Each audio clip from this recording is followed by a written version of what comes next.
Hey guys, they put me in solitary confinement. I think they think that I'm a little loopy, but I'm telling you, I'm not crazy. Yeah, I shaved my head, but this conspiracy is real, okay?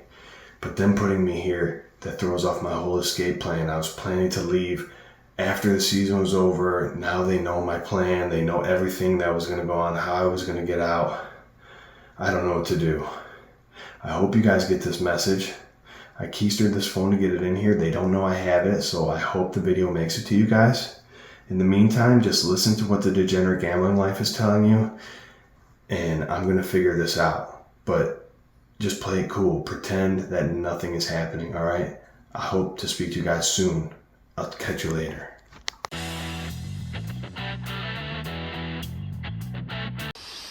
How much you want to make a bet I can throw a football over the mountains?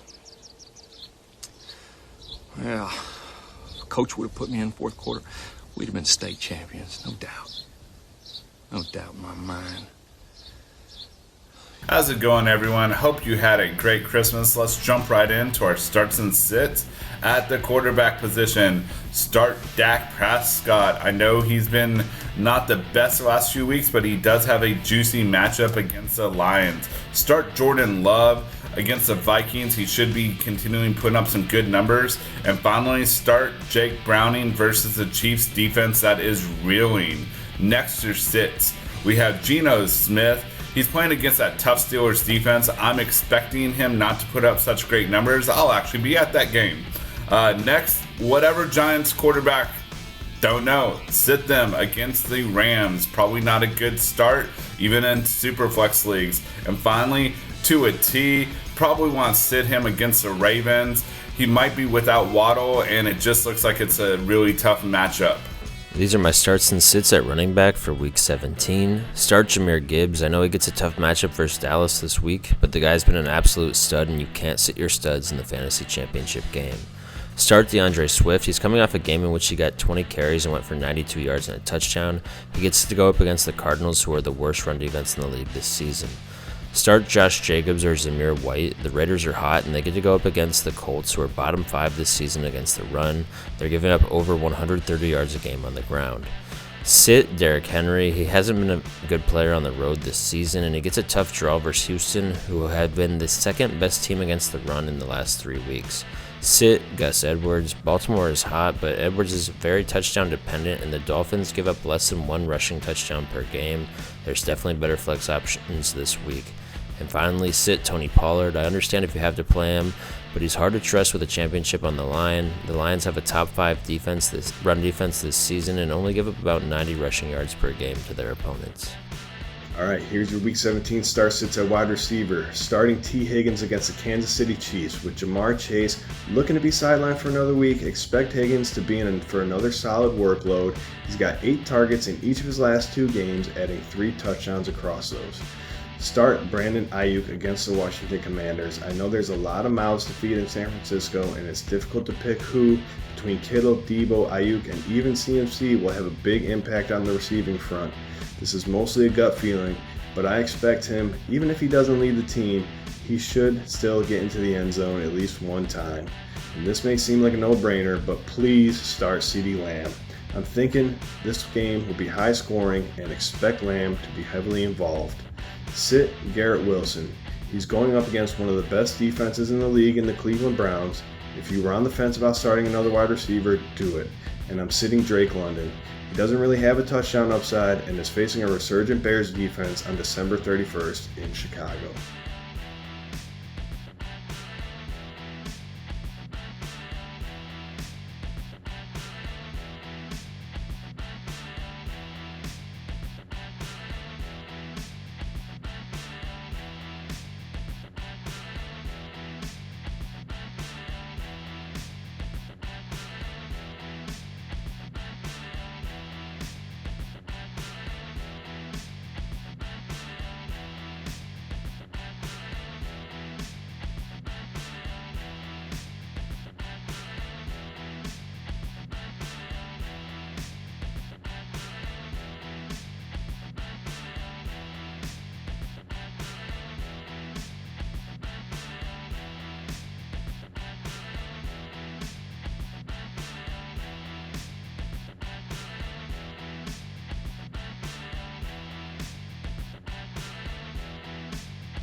Makes 10.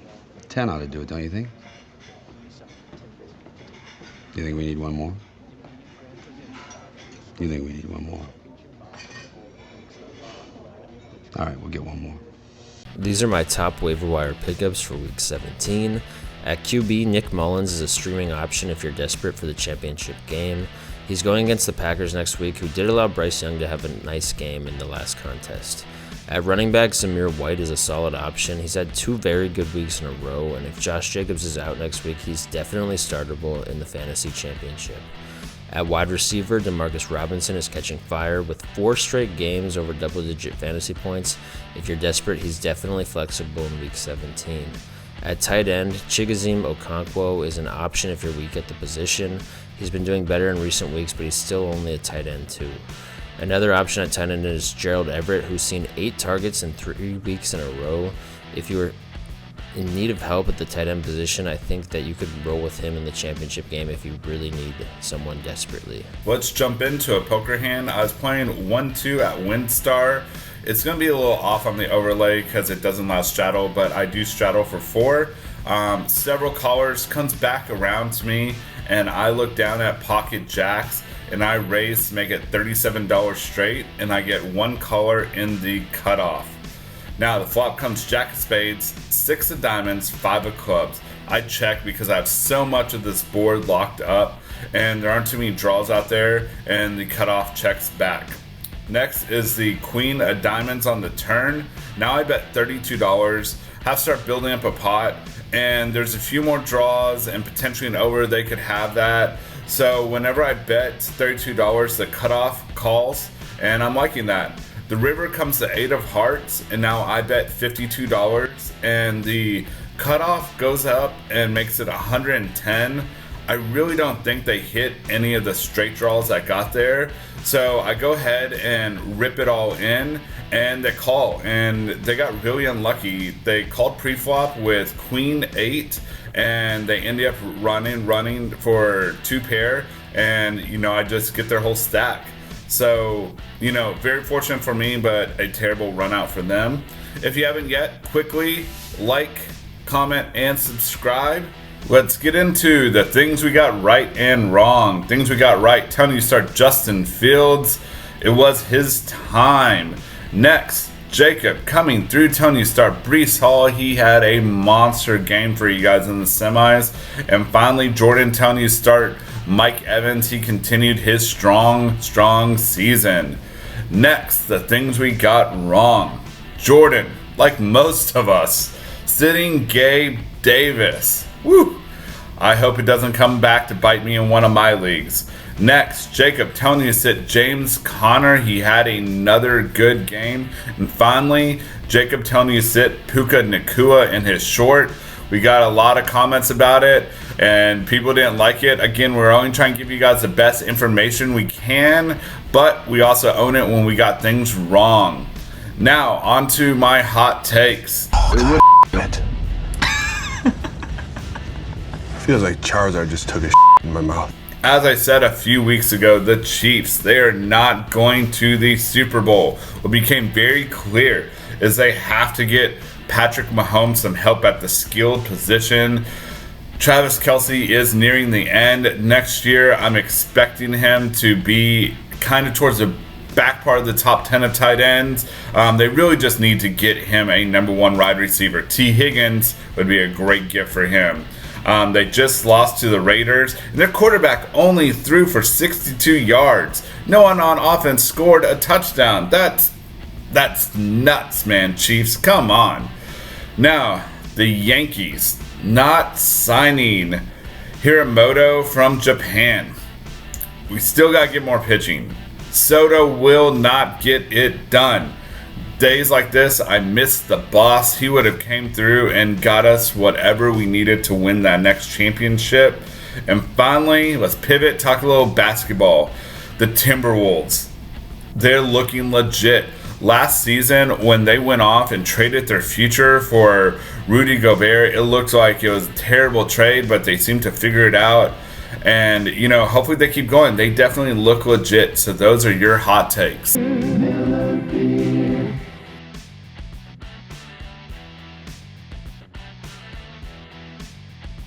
because I'm a stud. I'm ballsy. I don't take no from anyone. I smoke my stogie anywhere I want. I don't have to find a hideout place like you.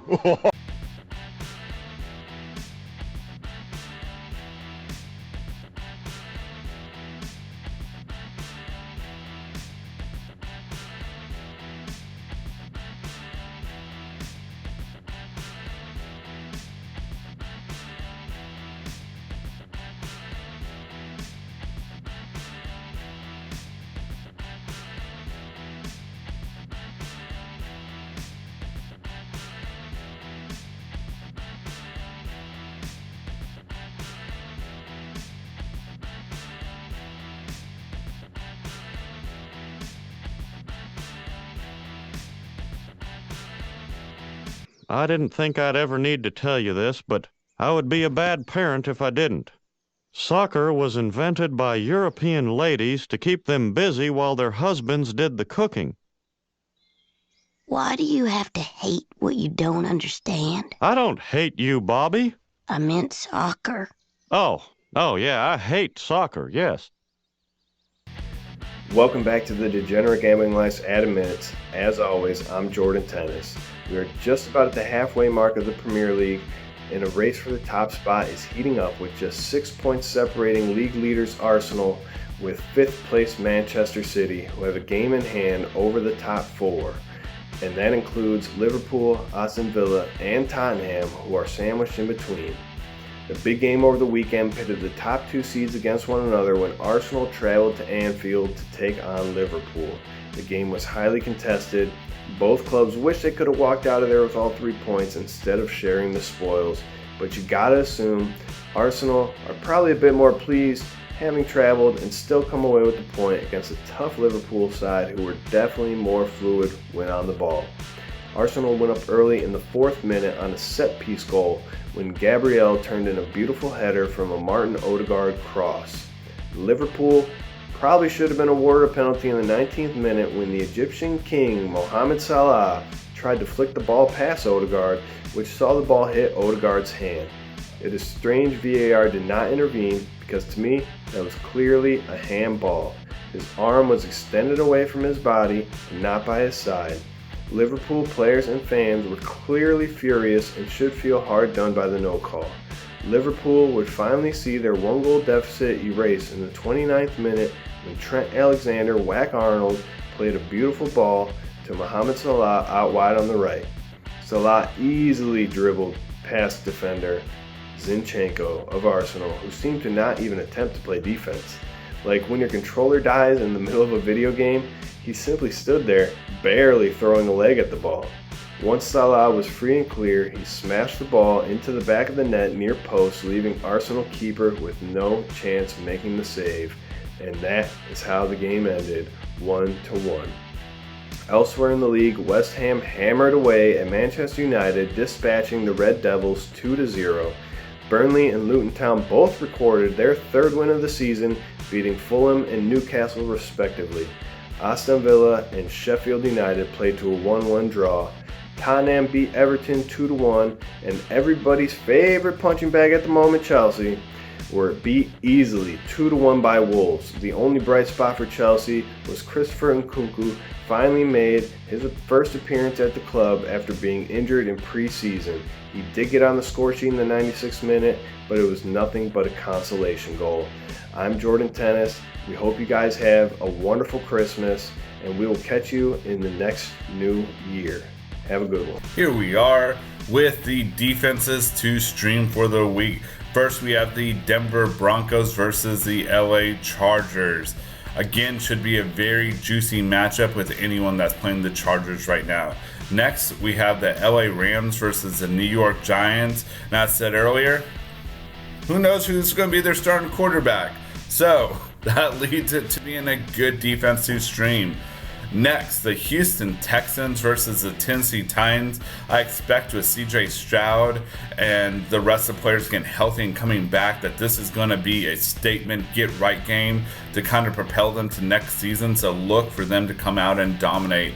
And finally, the Las Vegas Raiders versus the Indianapolis Colts.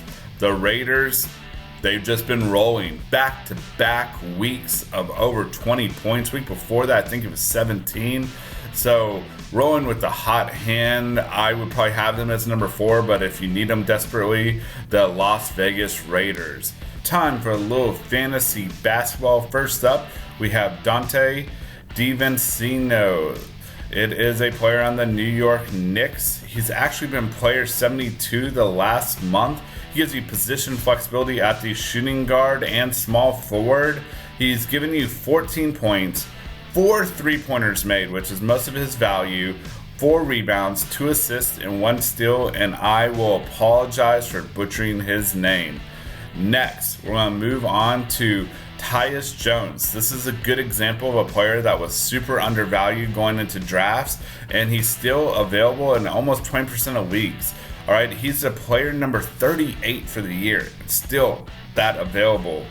He's a point guard. He's given you 14 points, 2 3-pointers made, 3 rebounds, 6 assists, and 2 steals. So please look to add those value players whenever you can, and as always, keep an eye on their minutes and when to drop them.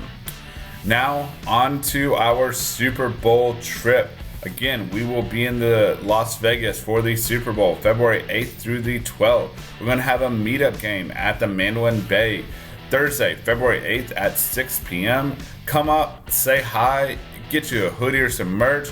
We'll talk about the Super Bowl or different games that you like. There'll be fantasy baseball coming up, and we can always discuss poker theory or something else. If you haven't yet, please like, comment, and subscribe, and we will see you guys in 2024.